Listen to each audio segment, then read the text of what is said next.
Voilà le thème de l'actu décalé de ce matin. Je le rappelle, Bénin, tradition et paix pour la cohésion sociale. Pour en parler, j'ai à mes côtés non seulement Marc Goudjano qui est resté sur ce plateau pour l'équilibre du plateau.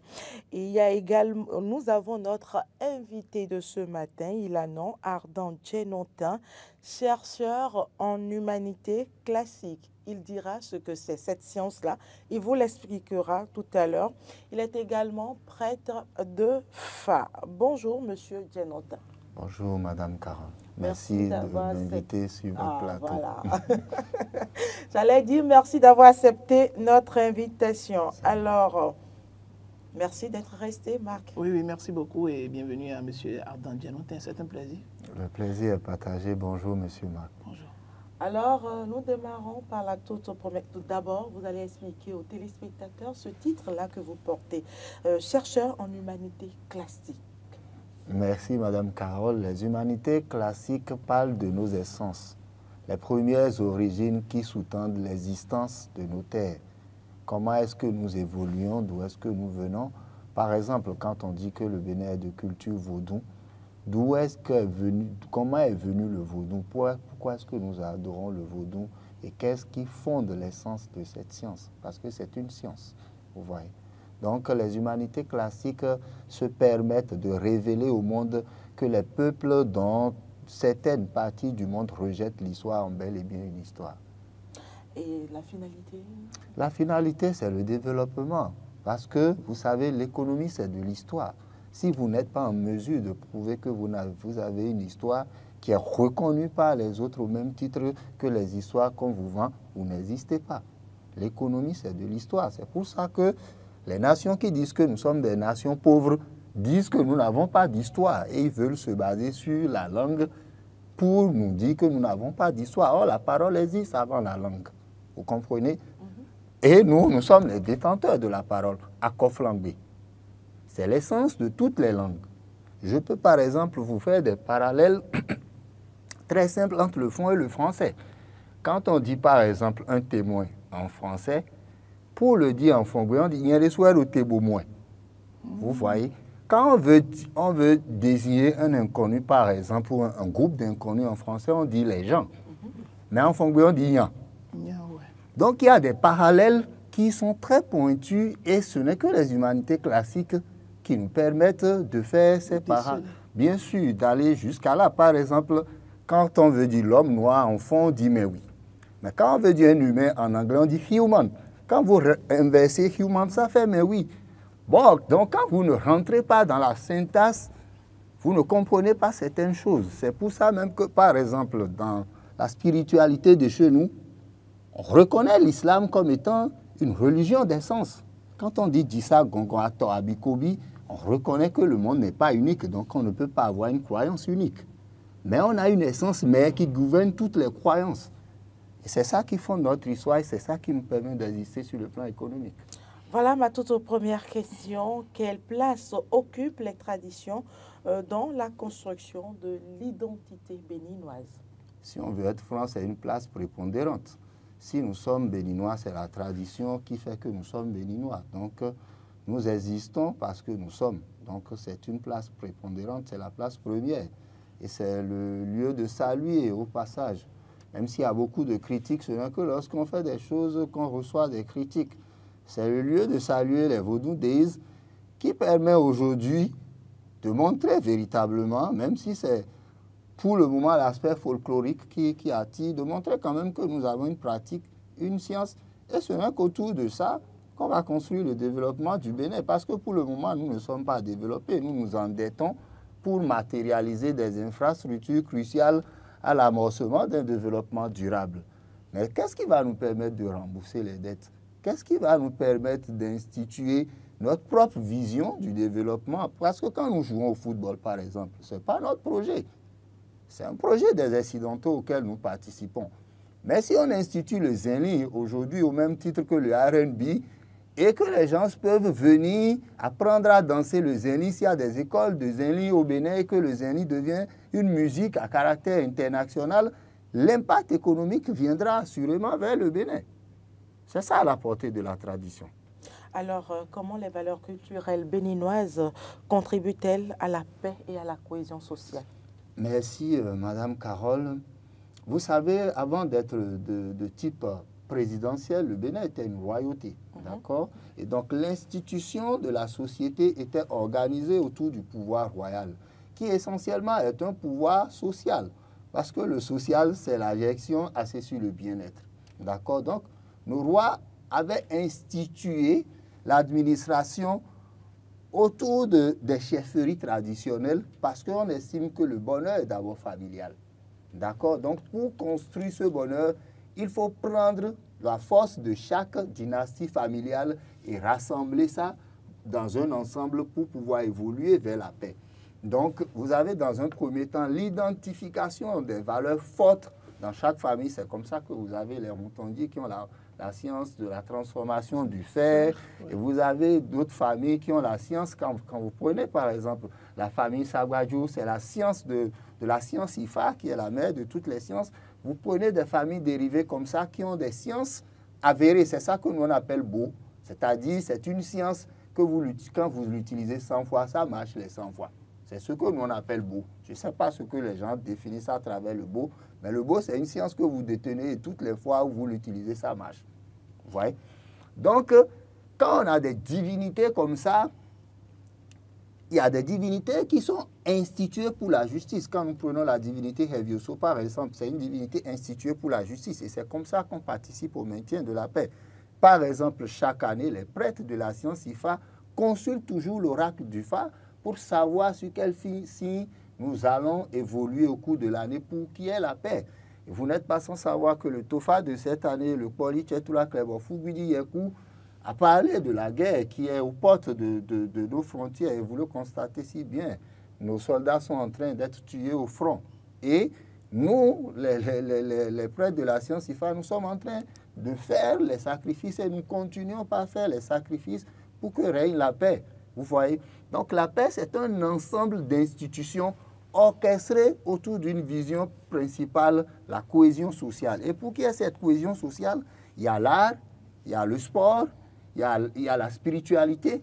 Parce que quand vous prenez une société, c'est organisé autour des 5 piliers principaux. Vous avez le spirituel, vous avez le travail, vous avez le social, vous avez l'économie, vous avez la politique.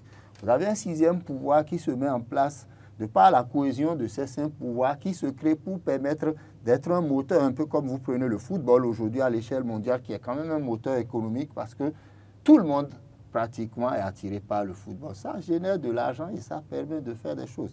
Vous voyez? Donc il y a un 6e pouvoir comme ça qui se met en place. Sinon, quand vous prenez la tradition, le support principal, c'est le spirituel. Ce qui nourrit nos essences. Vous qui êtes là, par exemple, quand on vous prend, c'est une entité qui vous incarne. Et si vous ne connaissez pas cette entité, vous avez beau faire des choses jusqu'à un niveau, vous allez sentir qu'il y a un effort qui vous manque.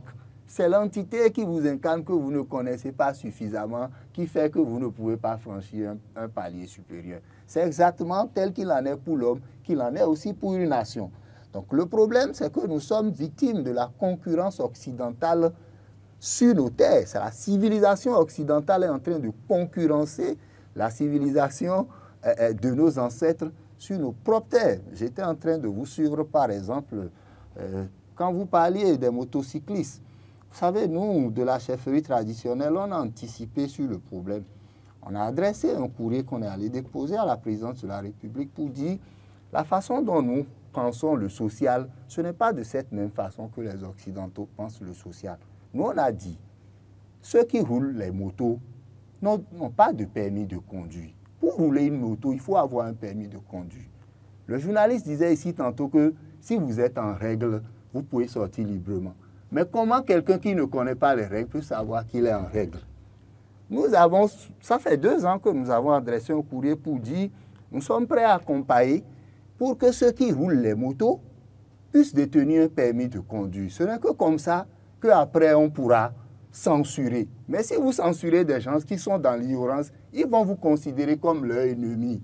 Et ça sera une fuite en avant. Donc nous apportons des solutions sur la base de la lecture spirituelle de notre population parce que Nous avons une population qui pratique le vaudou. Les gens n'ont pas idée de ce que ça veut dire. C'est une science.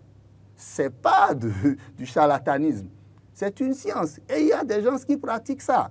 Donc, qui sont réfractaires à une organisation sociale, surtout qui veut s'appuyer sur des pratiques occidentales. Oui, monsieur Adam, mais aujourd'hui, vous savez, nous sommes tous face à la mondialisation, à la modernisation. Alors, dites-nous en réalité, alors, qu'est-ce qui constitue en réalité les principaux défis que rencontrent aujourd'hui les traditions face à cette modernisation et à cette mondialisation, puisqu'on parle tout à l'heure de radar avec les motocyclistes, par exemple. Alors, face à cette mondialisation et à cette modernisation, qu'est-ce qui constitue en réalité les vrais défis?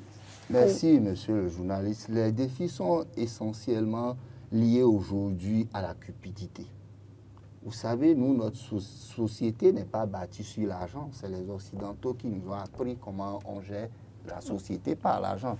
Nous, on avait un registre basé sur le troc, mais avant ça, c'était l'autosuffisance alimentaire. Vous voyez, l'autosuffisance alimentaire, c'est pour ça que, après le principe spirituel, j'ai placé le travail en deuxième position. Parce que dans la spiritualité de nos ancêtres, le travail, c'est la réflexion qui crée le bonheur. Vous voyez, parce que tout le monde doit participer au bonheur. Vous prenez un handicapé, par exemple, qui ne peut pas travailler. Il peut chanter. Vous allez voir, quand vous regardez les orchestres traditionnels chez nous, faites attention. Vous allez toujours voir un malvoyant ou quelqu'un qui est estropié et qui joue un rôle prépondérant dans l'animation de l'orchestre. Donc, c'est la réflexion de façon minutieuse de tous les problèmes d'ordre social. Et les problèmes d'ordre social sont issus de la volonté des peuples de se civiliser, d'instaurer le civisme. Le civisme, c'est quoi? C'est la mise en place d'un cadre censuré pour que le vivre ensemble puisse être agréable. Tout est permis, mais tout n'est pas autorisé. Alors, quel rôle jouent les leaders traditionnels et religieux dans la gestion des tensions sociales au Bénin? Merci. Je vais remonter à la troisième question avant de pouvoir répondre à cette question parce que je n'avais pas fini de répondre à cette question. Puisque le véritable problème, j'avais parlé de la cupidité. Aujourd'hui, on a très peu d'initiés. Les gens refusent de s'initier parce que l'initiation est difficile. C'est une preuve d'humiliation, pour vous dire la vérité. L'initiation suivant les essences, parce que nous avions des écoles. C'était ça les couvents. Je prends un exemple, par exemple, le gougou. Les gens critiquent le gougou, mais personne ne voit le recyclage des tissus jetés qui est fait au niveau du gougou. Quand vous voyez un gougou qui sort, regardez ne serait-ce que le recyclage de tous les tissus qu'on pouvait jeter dans la nature, que les gens récupèrent pour faire un gougou. Donc, ne serait-ce qu'en termes déjà de vision sur la protection de l'environnement, même si c'est une divinité, il y a déjà cet impact pour celui qui ne veut pas voir la divinité, peut quand même voir du bon sens. Vous voyez? Et vous regardez, je ne sais pas si vous avez fait attention, mais à chaque fois qu'une divinité Gungu sort, peu importe la partie au Bénin, ça draine autant de football, autant de monde qu'un match de football. Ouais. Donc, c'est des impacts d'ordre social que les autorités doivent pouvoir utiliser pour produire de la monnaie. C'est à ça que c'est le vaudou. Mais pour qu'on puisse... Qu'est-ce que vous voulez insinuer? Pour qu'on puisse réussir, il faut que... Et c'est notre combat en 2017, nous avions lancé une pétition sur la nécessité de légiférer sur la loi relative à la chefferie traditionnelle au Bénin. Nous avions lancé, nous, Djenoté Adam Pros, il faut dire que moi, mon combat, ça a été un peu de porter la voix des leaders de notre tradition qui refusent d'aller s'exprimer devant les médias parce qu'ils estiment que quand on connaît, on n'a pas besoin de faire de la publicité. Mais le problème, moi, j'explique que tant que nous refusons de parler, ceux qui parlent vendent du dilatoire et les gens finissent par jeter de l'opprobre sur la tradition, sur tout le monde. En l'occurrence, ceux qui ont refusé de faire les initiations et qui viennent rester à Cotonou pour s'attribuer des noms et tout ça, et salir. Sinon, c'est de l'initiation. Et chaque discipline répond à une méthodologie initiatique spécifique. Si vous êtes initié à la divinité Ogun, vous ne pouvez pas vous hasarder à rentrer dans un couvent Oro si en temps vous n'êtes pas initié convenablement à Oro. C'est pareil ici, Zangbeto et tout ça. Mais de façon pratique, qu'est-ce que quand vous prenez le Zangbeto par exemple, apporte à la, s'il vous plaît, à la ne paix m'écoutez sociale? pas. Oui. Si quand vous prenez le... Nous devons réglementer parce que nous avons une quand vous durée, prenez le Zangbeto par exemple, c'est la sécurité. Ils sortaient la nuit pour qu'il n'y ait pas de vol. Quand vous prenez Oro, c'est les forêts. Ils s'occupent essentiellement de protéger les forêts classées, là où il y a des espèces spécifiques. Et parce qu'on met une divinité là, ça fait peur, personne ne peut venir couper les bois. arbres, Donc, les gens ne veulent pas s'intéresser aux réflexions des sens qu'il y a derrière la spiritualité de nos ancêtres. Et parce qu'à un moment, on a amené une religion pour concurrencer le pouvoir. Est-ce que les leaders religieux l'expliquent autant tel que vous le faites actuellement? Non, puisque en temps, il y a le pouvoir de la langue qui s'est installé. Aujourd'hui, on écoute beaucoup ceux qui s'expriment en français. Vous voyez, ce que je disais, si je le disais en fond, je n'aurais pas la même cible.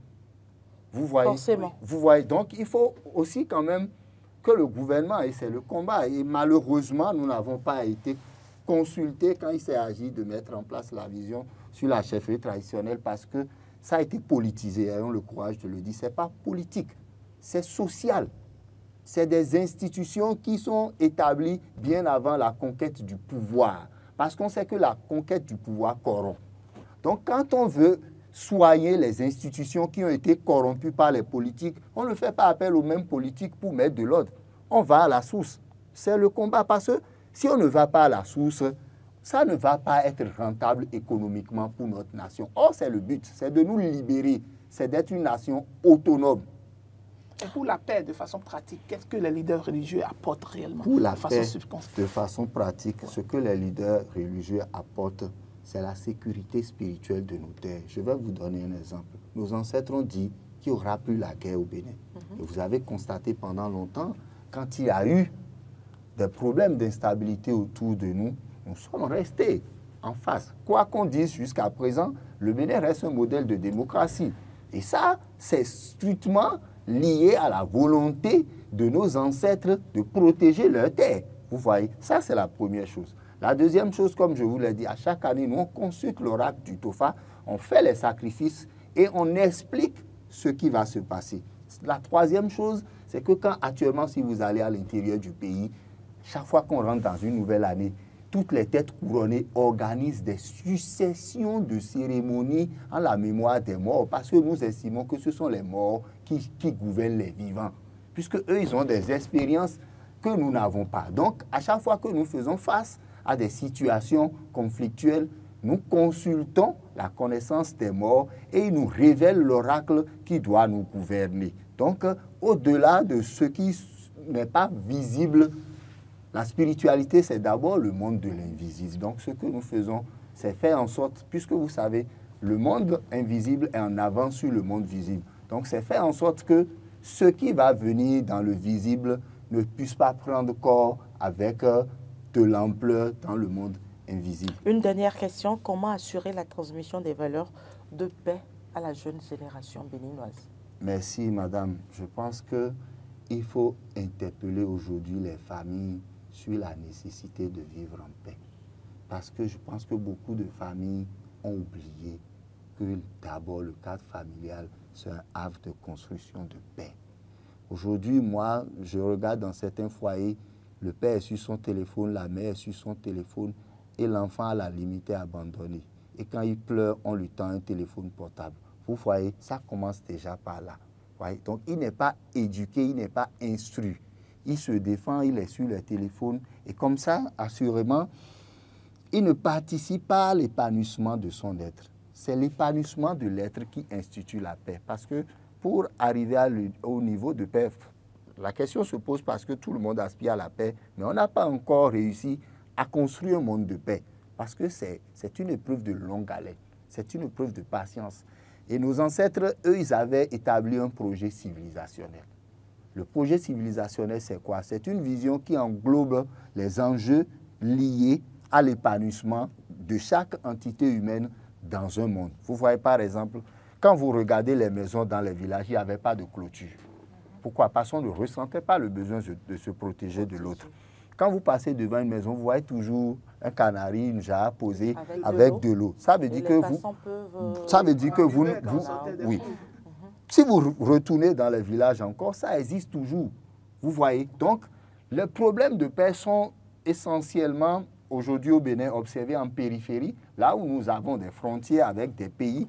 Et il faut regarder, le Bénin est un pays, un État laïque, mais d'essence spirituellement vaudou. Tous les pays qui nous entourent sont musulmans. Ça pose un problème, puisque le vaudou est toujours attaqué. Paradoxalement, je ne comprends pas pourquoi le vaudou n'attaque jamais, mais toutes les religions systématiquement attaquent le vaudou et ne veulent pas nous voir en photo. Ce n'est pas mauvais en soi, on prend sur nous. Maintenant, vous avez les villes, vous voyez, les villes où la cohésion sociale est tellement ébranlée, parce que vous avez beaucoup d'églises qui vendent de l'illusion. Moi, je suis responsable de ce que je dis. Qui vendent de l'illusion parce que Dieu n'est pas dans les églises.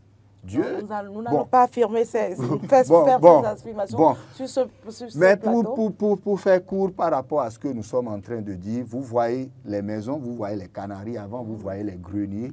Vous pouvez aller dans les greniers prélevés si tant est que vous avez faim. Personne ne mourrait de faim, personne ne mourrait de soif. Aujourd'hui, ça a changé parce que nous sommes rentrés, même au niveau de l'agriculture, parce que l'agriculture avant, c'était d'abord pour l'autosuffisance alimentaire. Aujourd'hui, vous avez des agriculteurs qui font de l'agriculture, mais qui meurent de faim. Alors, votre mot de fin, très rapidement? Mon mot de fin, c'est d'interpeller tous les différents acteurs, les acteurs politiques, les acteurs sociaux, les têtes couronnées, la chefferie traditionnelle, le corps des enseignants, des médecins, des soudeurs, des maçons, des artisans, des plasticiens. J'interpelle tous les Béninois du sud, du nord, de l'est et de l'ouest, où qu'ils soient, peu importe leur obédience religieuse, peu importe leur vision, peu importe leur volonté de conquérir le pouvoir. Le Bénin, c'est un héritage. Le Bénin n'appartient pas à la génération actuelle. Nous sommes venus voir le Bénin et nous allons encore laisser le Bénin. Nous avons l'obligation et le devoir, si nous ne pouvons pas le laisser mieux que nous l'avons vu, nous avons l'obligation de le laisser en paix. Parce que vanité des vanités, tout est vanité, les réalisations sont passagères, les hommes sont éternels. Merci à vous, monsieur Djenontin Ardant, chercheur en humanité classique, prêtre de phare. Vous êtes assez loquace. J'aurai du plaisir à vous inviter pour parler de la tradition, de la culture sur ce plateau. Merci, Marc, d'être resté et de m'avoir accompagné pour ce petit entretien. Merci aux téléspectateurs de nous avoir suivis. Retrouvez Maury Arnaud Agua demain. Quant à moi, à la semaine prochaine. Bon week-end par anticipation.